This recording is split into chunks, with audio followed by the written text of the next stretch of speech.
Hello and welcome back. This is Victor Magariño, and I've been recently working on continuing my series on the conflicts between the Austrian School of Economics and the Marxist school, showing the problems with the methodology and with the conclusions reached by the Austrian School of Economics, and defending the superiority of the Marxist school. But today I wanted to dedicate some minutes to defending socialism from the attacks of certain YouTubers who are critical of it. And in this case, we're going to look at this conversation between Coach Red Pill and JF Gariepy, who, had a short discussion on this issue where they said certain things that I am going to be very critical of. But before starting with the actual arguments, let's look a little bit at the background of this story, and let's examine also who these two gentlemen are. So JF is a YouTuber who is well known for being especially knowledgeable on the issue of biology, of evolution, and so on. And I had to say that when it comes to these issues, and I've recently seen him in a debate with Stefan Molyneux on nihilism, where I actually agreed with him on certain things, and I gave him my due respects for that because he debated quite nicely against Stefan Molyneux. And he is a person that also has recently challenged Aaron Ra on a debate on race, because he defends that races exist and that Aaron Ra said some very awful things on race. And so although I'm going to be critical with JF in this video, I have to say that in the topics where he's an expert, I do give him his due intellectual respect, and I really don't have too many bad things to say in that respect. But about this other gentleman, I have to admit that he really struck me as a quite toxic person who is, I don't know, he just struck me as an old creepy guy speaking about banging and about vaginas and women and young people wearing tattoos and making all of these weird videos where he gives a quite misogynistic conception of women as if they were some sort of alien that you have to dominate and that you have to gain some psychological control over. And to be honest, I really cannot say that I respect this guy, because he really struck me as the kind of person that you wouldn't want to have any sort of business or any sort of trust on. Now, I might be wrong about this. He might actually be a very nice person that I'm just, I'm just precipitating myself in this judgment. But I don't know, I might be wrong about this. If I am, I will correct myself, but this is the impression that I get, and I have to say that it is not without good reasons that I have this impression, since watching a little bit of his content, I came across videos such as: ignore a girlfriend when she whines, complains, or criticizes.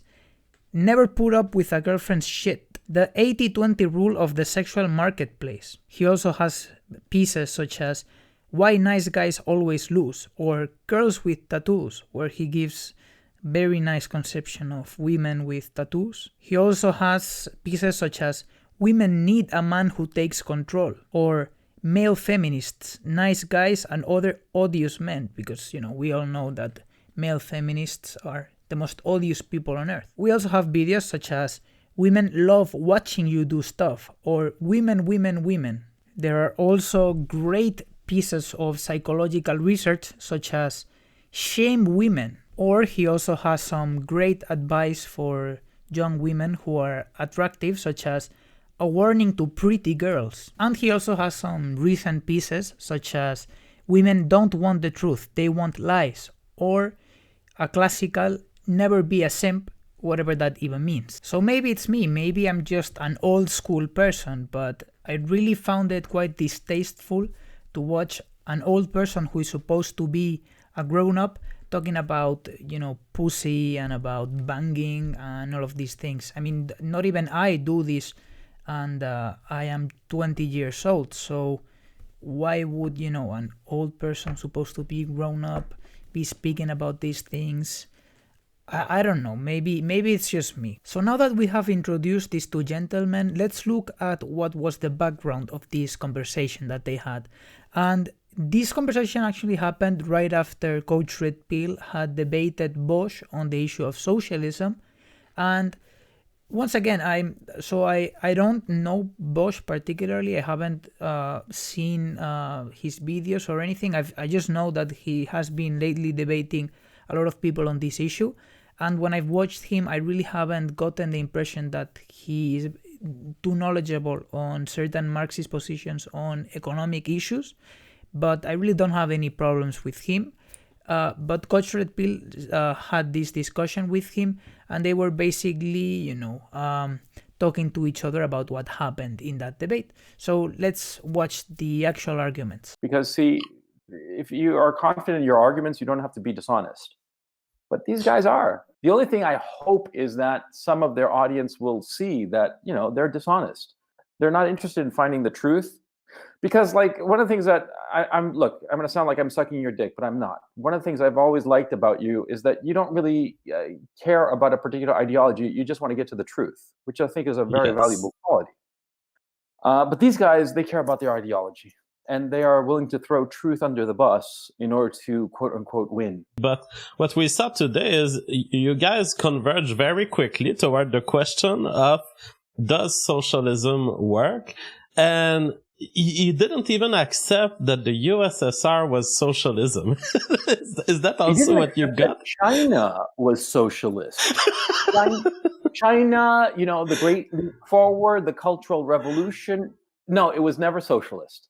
So come on, man. It's an absurd position. So if you were to ask me or some experts on the issue, such as Richard Wolff or David Harvey, whether or not the USSR and China were socialist countries, they would in fact say that they were socialist countries. However, this does not mean that socialism is one single thing, that it cannot be other things, that there's no conflicts in the socialist tradition between which form of socialism is better, and this doesn't mean that we agree. We think that that is our model of socialism. And in defense of Bosch, I have to say that I understand why he would say that the USSR and China were not socialist countries, even though he's actually wrong when he claims that, because he is, in a sense, dishonest people like Coach Red Pill will try to make you seem as if you were arguing in favor of the position of Stalinism, as if you were some sort of authoritarian that wants to kill people and so on and so forth. And we don't want this. Our model of socialism is radically different to that. And when being forced to accept that position by your opponent, who already comes with the preconceived notion of socialism is that.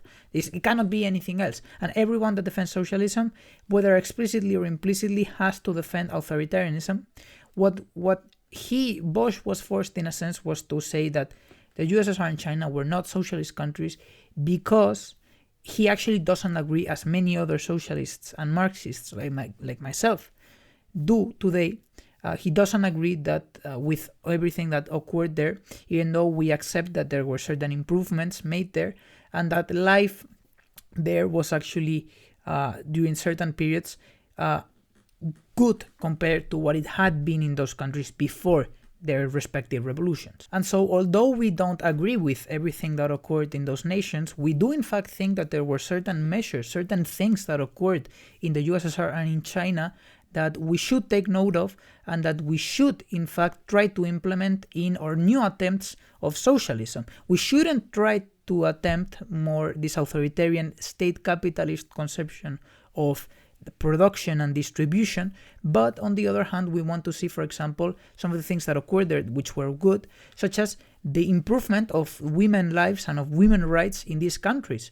And this is something, for example, China, who still exists and is still run by the Communist Party. And if you go, and I've particularly lived there for 2 years, and I'm going to continue living there for at least 1 more year. And if you speak to average people, pretty much everyone will tell you that women's rights gained a lot of improvement during the Mao era. And in fact, after Gai Gokang, after the opening up of China, they have actually seen a loss in this women's rights and in the position that women play in the Chinese society. So it turns out that life is a lot more complicated than what it seems at first glance. And if you're trying to make your opponent defend the position that you wish your opponent had, which is the position of, yes, we want to kill people and we want to have authoritarian society, you will find that this is not what we are actually advocating for. And then the conversation will pretty much stop there, because if you want us to defend a position and we won't accept your characterization of our position, we will say, look, socialism has improved in theoretical terms ever since those initial tries, and we now have learned very valuable lessons, and we will certainly not commit some of the errors that we see were committed in those societies. Then the conversation pretty much stops, because the other person no longer has something to criticize so easily, right? Because we are not arguing in favor of what they think that we are arguing in favor of. So no, we do not want the state to have absolute control over the economy. We do not want the state to own the means of production and to organize the distribution of all goods and services in that society. This is not what we are advocating for. So please stop pretending like this is what we actually are advocating for, because it isn't. And what was interesting and revealing was that he said that building up to socialism was like building a house of cards. It was very fragile and it could easily be blown away. Well, my point was that if it's a robust system, that wouldn't happen now, would it? If it was so, and of course, if you were to ever achieve socialism, how could you maintain it if it's so fragile? Whereas capitalism, well, you start setting up capitalism and it's incredibly robust. And so although Bosch seems to have this position, I would say that there are many other Marxists like myself who do not believe that this is the case, because there is historical evidence that suggests otherwise. Sure, the fact that certain attempts of socialism have been blown away quite easily has certainly been the case in certain occasions, but it is not necessarily always the case. And we can see how socialism can create strong and powerful nations such as the USSR and China that exists even to this day. It's not like it's a very unstable society at all. It seems to be doing quite better than many other economies, especially the US and European economies. So when we are speaking about this particular issue, it depends on the size of the country. It depends on the external pressure that is being put into it. In the past, there were also attempts to have more liberal capitalist economies that have been completely dismantled. So this is really a rule that is not generally applicable. You cannot really say that this is the case. And so I really don't think that this is a very important point, but what I would say is socialism is not necessarily a house of cards that will be blown away quite easily, and that you need to be very specific in every attempt. So you can in fact build a strong socialist society, but you need to do it right, you need to do it properly, and of course you need to have support of the support of the proletariat and the support of the people, like the October Revolution had, and like the Chinese the leap forward had. Great. Until he came to deny China is not socialism, USSR is not socialism. So essentially we're down to not the perfect communistic society has yet not been created. It's the perfect socialist country has not yet been created. So that's a move of the goalpost compared to previous arguments. No, it is not a move of the goalpost to say that we do not think that the attempts of socialism that have occurred in the past were particularly successful to our standards. It might be a move of your imaginary goalpost, but it's certainly not a move of any goalpost, because we do not defend that style of socialism. On the socialism point, Varsh seems to have been stating essentially it's not socialism if you haven't reached true social justice. And so its basis for saying that China is not socialist is that things are not fair yet in China. There's still an elite. To that, I would say that the problem is that the socialist project itself is an injustice to start with.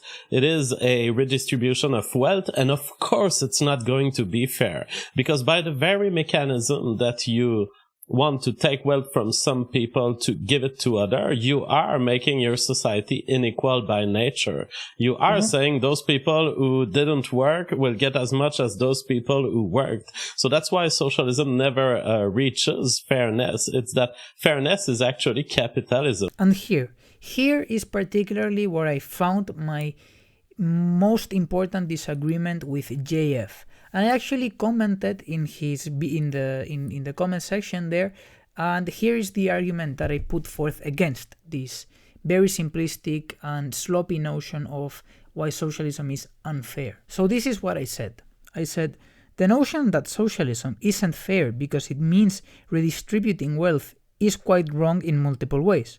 First, capitalism is a mode of production premised on the extraction of surplus value by the capitalist class, so the huge inequality that exists today is not explained in the unscientific way of some people just work harder. That justification holds no economic scientific basis at all, so we already start from the premise that capitalism is precisely a mode of production where redistribution of wealth occurs, namely from the working class that creates it to the capitalist class that owns the means of production. Now, will Gariepy call capitalism unfair because of this? After all, this is the same criterion that he has used to call socialism unfair. Second, although some socialists will be overly moralistic and naive, not all socialists are the same. My defense of socialism is not based on notions of fair or unfair.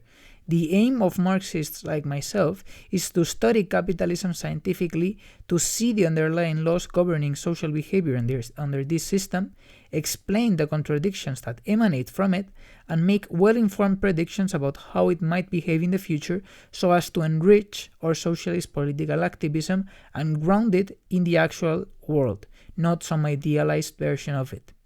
I accept the failures of socialist movements in the past, and, having learned from these past experiences very valuable lessons, I defend a non-authoritarian conception of socialism that focuses on bringing democracy to the workplace and ending the current dictatorship of the corporate elites.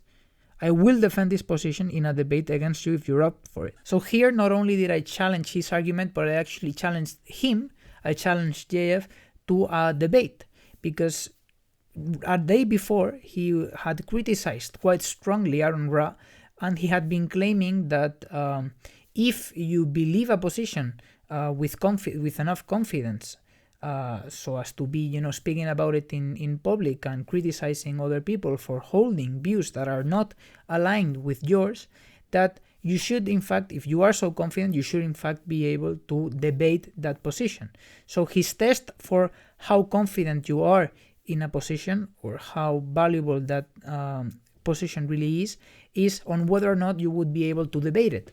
So using his own standards, I challenged him to a debate on this issue, on the issue of whether or he wants to speak about inequality in capitalism, where it arises from, what are the explanations of it, or if he wants to speak about socialism. I will also debate him on that issue, but let's see what reply he gave me. He said, "Can you give me a time span of where I say work harder?" So instead of giving me a reply on the arguments that I put forth and saying whether or not he would in fact be confident enough in his position to debate me, what he said is he asked me to give him a time span of this. And I actually did that. I gave him the exact sentence where he says this notion of, socialism is unfair because it redistributes from those who don't work, from those who do work to those who don't work, and by definition, to work is to work harder than not to work.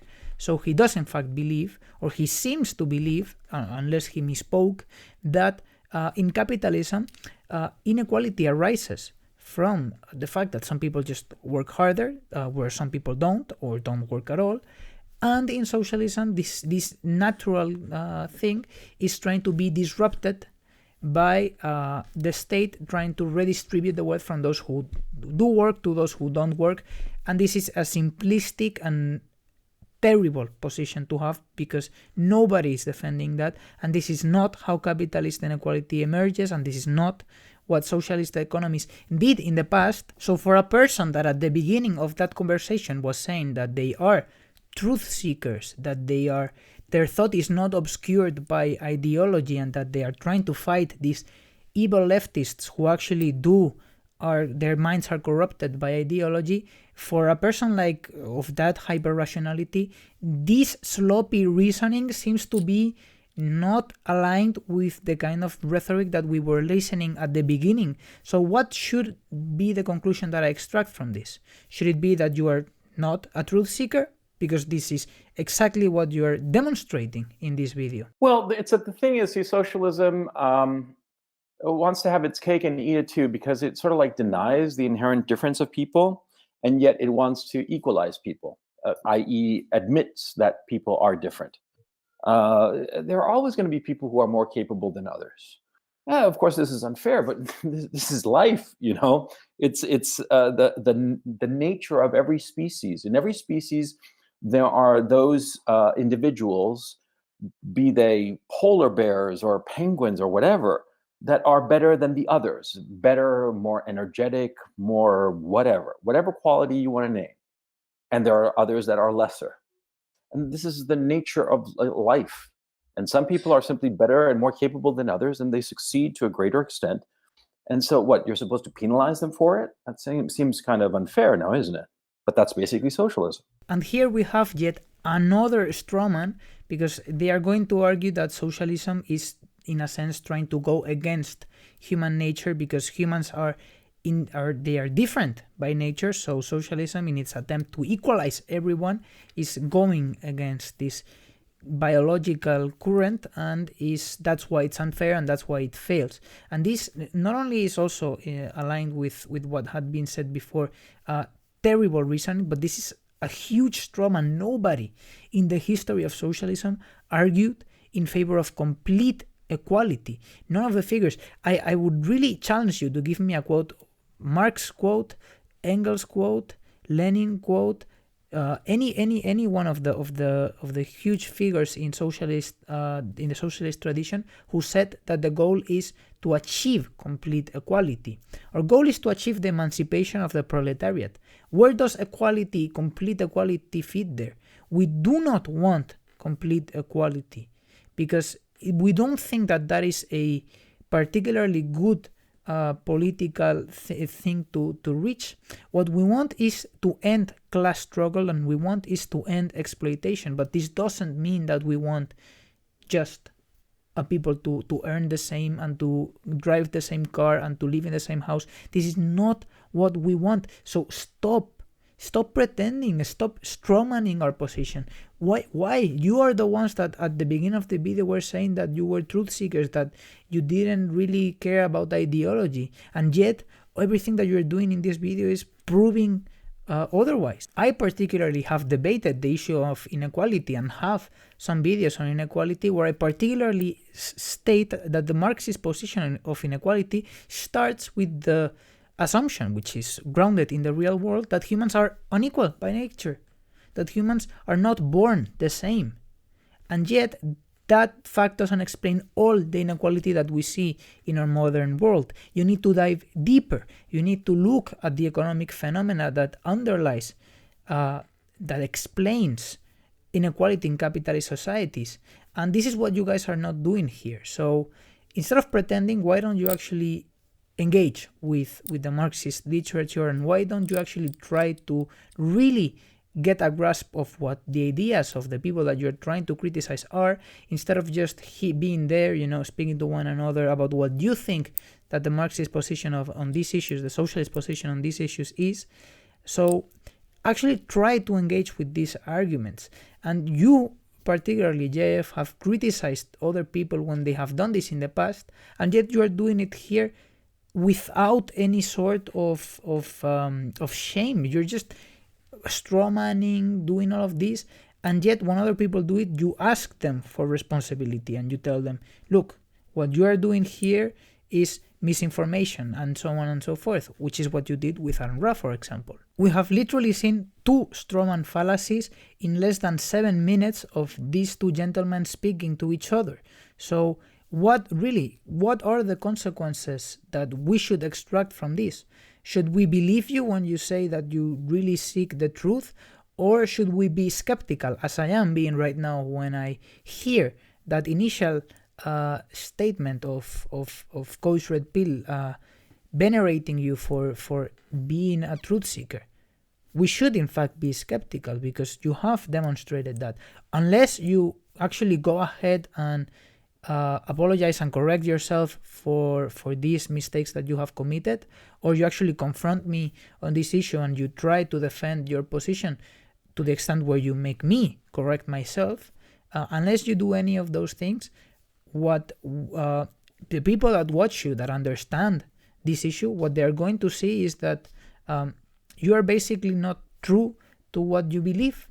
So yeah, this is basically the conclusion to be extracted.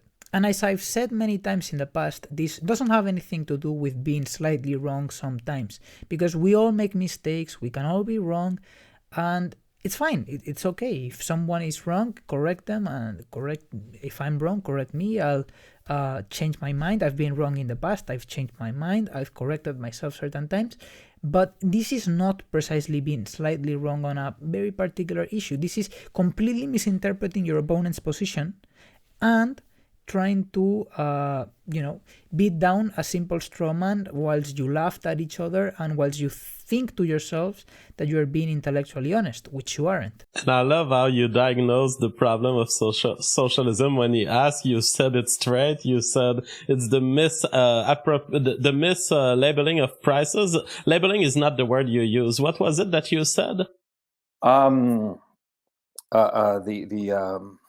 It's a misallocation of resources. Misallocation, yes. Misallocation of prices and resources. And it's exactly what socialism does. It will farm people who are lazy to the extent that being lazy is advantageous in this society. Yeah. And here, the man that a day before was criticizing Aaron Ra for not knowing what he was speaking about when it comes to race, and being there in public speaking about it and making people believe things that are wrong, is now, a day after, first of all, not even knowing what the name of the Austrian argument against socialism is, the misallocation of resources, because they don't use, well, that your conception of socialism doesn't use the price mechanism in order to inform producers and consumers of what the state of the market is. And not only is he not going to know the name, which is not a very important thing, but he's actually going to completely disrespect the proletariat of all those socialist societies that have existed and even the ones that exist today, that were some of the most hardworking people that have ever walked the earth, and you are there saying that they were lazy, that socialism raised lazy people. What about the USSR and what about China? Chinese people are some of the most hardworking people that exist today. And I, having lived 2 years in China, and next year I will live for at least 1 more year there, having seen the way that they work and their work ethic, I can guarantee you that they are some of the most hardworking people right now, and yet you are there saying that socialism motivates people to be lazy. And in the USSR, not only when the Germans were invading the USSR, they moved all of their industry back to the north, but they actually defeated the Germans, and after that, they went ahead and reconstructed their entire country, their huge country, and not only went as far as to compete directly with the US. These people were so hardworking that it is unbelievable the kind of tasks that they accomplished. And you are yet going to come here and laugh at them and say that socialism raised lazy people because it is advantageous for people to be lazy? What are you even talking about? Do you realize what a fool you sound when you make these arguments? A day after you were criticizing Aaron Ra for doing exactly the same. So notice here the irony of how, whilst trying to criticize socialism for bringing about lazy people, he is demonstrating himself to be an intellectually lazy person by employing strawman arguments against the position of those who do not agree with him, and at the same time misinterpreting the basic facts about the matter and not knowing some of the most basic concepts that exist out there in this issue. What's interesting to me about Vaush is that he's talking to his audience, and they eat this shit up because they believe as he does. And see, what I find deeply troubling is that they don't want to see reality. They just want to see their own illusions. It's understandable, but I think it's also very dangerous, okay? So here, once again, all that I have to say about this is notice the irony. And if what we've seen up until now wasn't enough, what I'm about to show you really contains a moment of magic, a moment of brilliance that I'm going to let yourself notice when I play the clip, and then I'm going to comment on it. But before I play it, I actually want you to see if you can spot this moment in their conversation when it becomes completely obvious that what these guys are doing there is just being pretentious and pretending as if they have some deep knowledge about an issue where they actually don't have, in some instances, even the basic knowledge. And when they started talking about economics, it's just, so pathetic, you know? When I was talking to Destiny, for instance, at one point we were talking about bailouts, and he confused the repo market with corporate debt, with a corporate debt market. What is the repo market? Rehypothecation. It's basically short-term swaps between the central bank and large lending institutions and pension funds where they have cash requirements, and so they put as collateral assets, i.e. bonds, for instance, with the central bank, and the central bank will issue them cash for overnight purposes. It's just to balance books, okay? Whereas the corporate debt market is just bonds that are traded. It's a completely different market, okay? So here he begins this segment by first criticizing some of these leftists that he has debated for not knowing, for being, ridiculous when it comes to economics. And I will agree, there are certain people in the left that don't know too much economics, and if they are confronted in certain economic issues, they will say things that are not very bright. And yeah, I mean, this happens in every single movement has people that are not particularly experts in every single issue. I mean, it's fine. We don't expect everyone to be an expert on everything, but although that is true, what he's about to show us is that maybe he was, in a sense, overestimating his own knowledge of economics, because he introduces this concept of the repo market, and JF, not knowing what the repo market is, asks him, and let's listen again to the first word that comes out of his mouth when he explains what the repo market is. Rehypothecation. So rehypothecation is the first word that he says when he's asked to define what the repo market is. And although these two terms are related, they are not the same. The repo market is essentially the market where repos or repurchase agreements are traded. And what is a repo?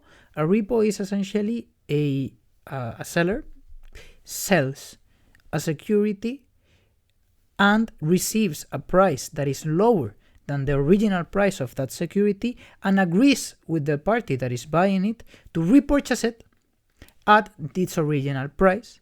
So this is as simple to define as that. And there's certain gains from this, because these are normally short-term collateralized debt, because the security is the collateral put in that trade. And this is normally also used by the Fed to conduct monetary policy. But here, when he is continuing the definition and giving a somewhat better definition, he's actually going to say that the Fed is the only one that trades with large financial institutions so as to conduct monetary policy, but the Fed is not the only one that does this. Before 2008, for example, we saw that the repo market was essential for companies to balance their books, and there were many other parties aside from the Fed buying and selling these repos. So a very sloppy definition, and this is nitpicky, but when he says this first word, let's look at the very funny reaction of JF, who is going to pretend like he understood it perfectly well at the second that he said rehypothecation. Rehypothecation. It's basically short. And so if he didn't know what the repo market was, him listening to the word rehypothecation, even if he knew what it was, is really not going to give him, the kind of definition of what the repo market is that we would expect. This is analogous to a situation where you and I are discussing about mammals, and you don't know what a mammal is, so you ask me, you say, Victor, could you define what mammal is, please? And the first word that comes out of my mouth is eukaryote. And although these two terms are related, you're not really going to understand this by listening to the word eukaryote. So if your reaction is, the impression that you're going to give is what? I mean, you certainly didn't understand it.